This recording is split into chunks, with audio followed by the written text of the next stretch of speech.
General everyone, स्वागत है आपका वीनेशन ट्रिपल वन के एक नए एपिसोड में, जहां आपके लिए लेकर आते हैं इंडियन डिफेंस की प्रमुख अपडेट्स को सबसे पहले। तो चैनल को सब्सक्राइब करना मत भूलिएगा। आज की अपनी अपडेट की शुरुआत करेंगे हिमार्स से। आप सबको पता है कि अमेरिका के द्वारा यूक्रेन को जो हिमार्स हैं ये सप्लाई किए गए हैं, और यूक्रेन ने काफ़ी बड़े पैमाने पर इनका इस्तेमाल भी किया है। लेकिन अब रिपोर्ट्स में कहा जा रहा है कि हिमार्स इस समय रूस के कब्जे में भी है, जहां पर रूस के वैज्ञानिकों ने ऑलरेडी हिमार्स का जो रॉकेट है इसका अध्ययन करना शुरू कर दिया है। और खुद स्पुतनिक इंडिया की रिपोर्ट में यह दावा किया गया है कि इस समय रशियन साइंटिस्ट जो हैं वो हिमार्स के रॉकेट को इंस्पेक्ट कर रहे हैं, और उसकी फंक्शनिंग और दूसरे जो क्रिटिकल पार्ट्स हैं इनका अध्ययन भी किया जा रहा है। एक्सपर्ट्स का ये कहना है कि यह रशिया के लिए एक बड़ा ब्रेक थ्रू हो सकता है, जहां पर वो हिमार्स की वर्किंग को समझ सकते हैं, हिमार्स के मैकेनिज्म को समझ सकते हैं। और इस समय अमेरिका में इसको लेकर के चिंताएं काफ़ी ज़्यादा हैं। आपको बताते चलें कि इस समय अमेरिका एक के बाद एक जो अपने एडवांस सिस्टम है ये यूक्रेन भेज रहा है, और बहुत सारे अमेरिकी जो हथियार हैं, फिर चाहे वो आर्मर्ड व्हीकल हो जैसे कि स्ट्राइकर हो गई और दूसरे टैंक्स हो गए, ये इस समय रशिया के कब्जे में है। और रशिया रिपोर्टली उनको अध्ययन कर रहा है, और माना जा रहा है कि रशिया को काफ़ी क्रिटिकल इन्फॉर्मेशन इससे प्राप्त हो सकती है, जहाँ पर रशियन साइंटिस्ट इसको रिवर्स इंजीनियर करने की कोशिश भी कर सकते हैं। खैर, आप सब तो जानते ही हैं कि जब भी एडवर्सरी के हथियार सामने आते हैं और कब्जे में आते हैं तो कोई भी देश उनका अध्ययन शुरू करता है और उसकी कमियों को खंगालने का प्रयास करता है। तो यहाँ पर रशिया भी वही काम अब इस समय कर रहा है।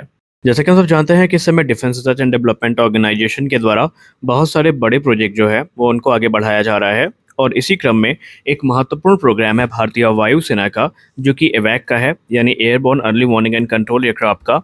आप सबको पता है कि नेत्र एवैक्स ऑलरेडी भारतीय वायुसेना की सर्विस में है, लेकिन भारतीय वायुसेना को इस समय अतिरिक्त संख्या में जो फोर्स मल्टीप्लायर्स हैं इनकी ज़रूरत है।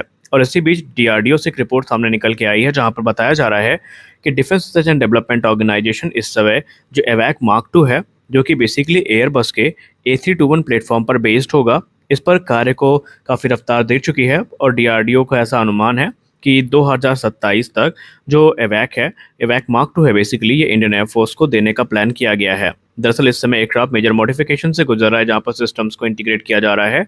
और माना जा रहा है कि इन एवैक के आने के बाद भारतीय वायुसेना की जो सर्विलेंस कैपेबिलिटी है ये काफ़ी ज़्यादा इन्हांस हो जाएगी। और भारतीय वायुसेना प्रमुख ने खुद इस बात को एक्सेप्ट किया था कि इस समय उन्हें बड़ी संख्या में जो फोर्स मल्टीप्लायर्स हैं उनकी ज़रूरत है, जिसमें एडिशनल नेत्र मार्क 1 की भी बात हुई थी और नेत्र मार्क 2 का जिक्र भी किया गया था। आपको बताते चलें कि इस समय भारतीय वायुसेना सिर्फ फोर्स मल्टीप्लायर में एवैक्स की ही तलाश नहीं कर रही है, बल्कि भारतीय वायुसेना की रिक्वायरमेंट में जो मिड एयर रिफ्यूलर्स हैं ये भी टॉप पर हैं। इसके अलावा भारतीय वायुसेना टैंकर्स की भी तलाश कर रही है, ताकि भारतीय वायुसेना टू फ्रंट वॉर की स्थिति में खुद को पूरी तरीके से तैयार रख सके। और उस क्रम में ये डेवलपमेंट काफ़ी महत्वपूर्ण माना जा रहा है।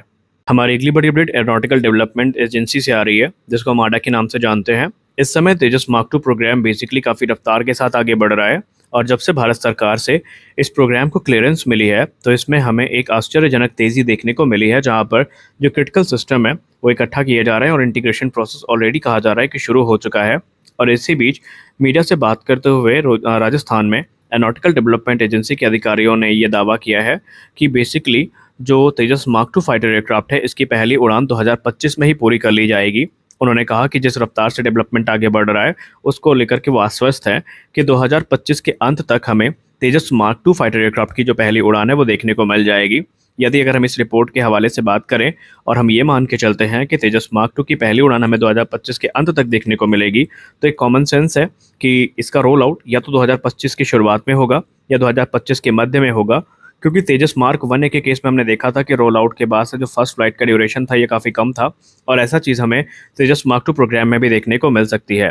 आने वाले भविष्य में ये एयरक्राफ्ट हमारे लिए काफ़ी इंपॉर्टेंट होंगे, क्योंकि ये एयरक्राफ्ट हमारे मिराज 2000, मिग-29 और जैगुआर जैसे जो एयरक्राफ्ट हैं इनको रिप्लेस करने का काम करेंगे। और फिलहाल इनके लिए जो जनरल इलेक्ट्रिक F414 इंजन है वो उपलब्ध है, और इनके प्रोटोटाइप डेवलपमेंट में अब कोई अड़चन यहाँ पर देखने को नहीं मिलेगी। सब चीज़ें अकॉर्डिंग टू प्लान चल रही हैं, और अगर सब कुछ सही रहा तो बताए गए समय पर हमें जो पहली उड़ान है वो देखने को मिल सकती है, जिसका इंतजार हम लोग काफ़ी लंबे समय से कर रहे हैं। अगली बड़ी अपडेट तेजस मार्क 1 प्रोग्राम को लेकर आ रही है। जिस चीज़ का इंतजार हमें काफ़ी लंबे समय से था, फाइनली अब ये चीज़ होने वाली है, और अब कंफर्म रिपोर्ट इसके डिलीवरी को लेकर आ चुकी है। आपको बता दें कि वर्ष 2021 में 83 तेजस मार्क 1 जेट्स का ऑर्डर प्लेस किया गया था, और उस समय एचएएल ने कहा था कि पहला एयरक्राफ्ट मार्च 2024 में भारतीय वायुसेना को डिलीवर कर दिया जाएगा। लेकिन 28 मार्च को इसकी पहली उड़ान आयोजित की जाती है, और फिर ये माना जाता है कि मई में एयरक्राफ्ट भारतीय वायुसेना को मिल जाएगा। लेकिन फिर एक नई रिपोर्ट सामने आती है जहां पर कहा जाता है कि ऐन मौके पर भारतीय वायुसेना ने कुछ विशेष मॉडिफिकेशंस की डिमांड करी थी जिसको पूरा करने में टाइम लग सकता है। लेकिन फाइनली द प्रिंट की रिपोर्ट में अब एक गुड न्यूज़ सामने आई है जहां पर बताया जा रहा है कि जो सॉफ्टवेयर वर्क था ये पूरा हो चुका है और इस समय ये फाइनल ट्रायल से गुजर रहे हैं और पहला एयरक्राफ्ट हमें अक्टूबर के मध्य से लेकर अक्टूबर के एंड तक देखने को मिल सकता है। हालांकि अभी जो पहला एयरक्राफ्ट डिलीवर किया जाएगा ये कैटेगरी बी इंजन के साथ में आएगा। ये वो इंजन है जो ऑलरेडी हिंदुस्तान एरोनॉटिक्स लिमिटेड के पास संरक्षित है और उनका इस्तेमाल इस प्रोग्राम में किया जाएगा। रिपोर्ट्स में कहा जा रहा है कि एक तरफ नवंबर में जब जनरल इलेक्ट्रिक नए इंजन की डिलीवरी शुरू करेगी तो संभावित है कि जो इंजन स्वैपिंग है वो हमें देखने को मिल सकती है। इसके अलावा 2 अतिरिक्त तेजस मार्क 1 लगभग बन के तैयार हैं और उनकी डिलीवरी भी एक नियमित समय अंतराल में होती रहेगी। तो कुल मिलाकर के अब हम ये कह सकते हैं कि जिस एयरक्राफ्ट का इंतजार हमें काफ़ी लंबे समय से था और खुद भारतीय वायुसेना को काफ़ी लंबे समय से था, वो एयरक्राफ्ट अब डिलीवर होने के लिए तैयार हैं और ये टाइमलाइन अब कंफर्म है। इसमें किसी प्रकार की डिले अब हमें देखने को संभावित है कि नहीं मिलने वाली। हमारी अगली बड़ी अपडेट अमेरिका से आ रही है। अमेरिका के नौसेना के एक टॉप कमांडर ने एक बड़ा बयान दिया है जो कि F-16 फाइटर्स को लेकर के है। रिपोर्ट्स में कहा जा रहा है कि अमेरिका बेसिकली भारत को जो F-16 फाइटिंग फाल्कन्स है ये पुश करने का प्रयास कर रहा है और अमेरिका का भरसक प्रयास है कि ये एयरक्राफ्ट भारतीय वायुसेना को दिए जाएं। इसको लेकर के अमेरिकी अधिकारी ने ये कहा कि फिलहाल हम जो सबसे बेस्ट एयरक्राफ्ट ऑफर कर रहे हैं भारत को वो F-16 का इन्हेंस वेरिएंट है जिसको हम F-21 के नाम से जानते हैं। लेकिन उन्होंने ये भी कहा कि अब यह भारतीय वायुसेना के ऊपर है कि भारतीय वायुसेना इन एयरक्राफ्ट को एक्सेप्ट करती है या नहीं करती है। उन्होंने कहा कि भारतीय वायुसेना के पास जितने ज़्यादा ऑप्शन होंगे विषम परिस्थिति में भारतीय वायुसेना के लिए जो हालात हैं वो उतने ही आसान होने वाले हैं। आपको बता दें कि अमेरिका पहले से ही MRFA के अंतर्गत जो F-16 का एडवांस वेरिएंट है F-21 इसको ऑफर करता रहा है और उन्होंने ये भी प्रॉमिस किया है कि इसमें इंडिया स्पेसिफिक एनहांसमेंट को ऐड करने के लिए वो तैयार है। अब देखना ये है कि भारतीय वायुसेना का निर्णय इसमें क्या होता है।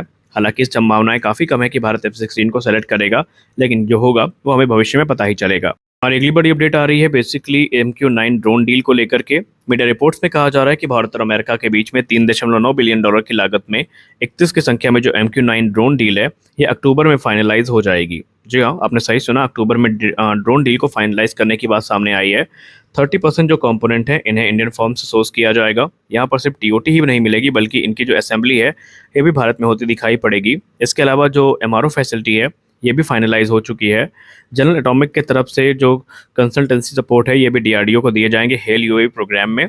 आपको बता दें कि जो 31 की संख्या में ड्रोन है इनमें से तकरीबन 15 ड्रोन भारतीय नौसेना को दिए जाएंगे और उसके बाद 8 ड्रोन क्रमशः भारतीय थल सेना और भारतीय वायुसेना को आवंटित किए जाएंगे, जिससे कि उनके सर्विलेंस और स्ट्राइक कैपेबिलिटी काफ़ी इन्हांस होगी क्योंकि ये ड्रोन एडवांस सर्विलेंस, रिकॉनेसेंस और स्ट्राइक करने में सक्षम है।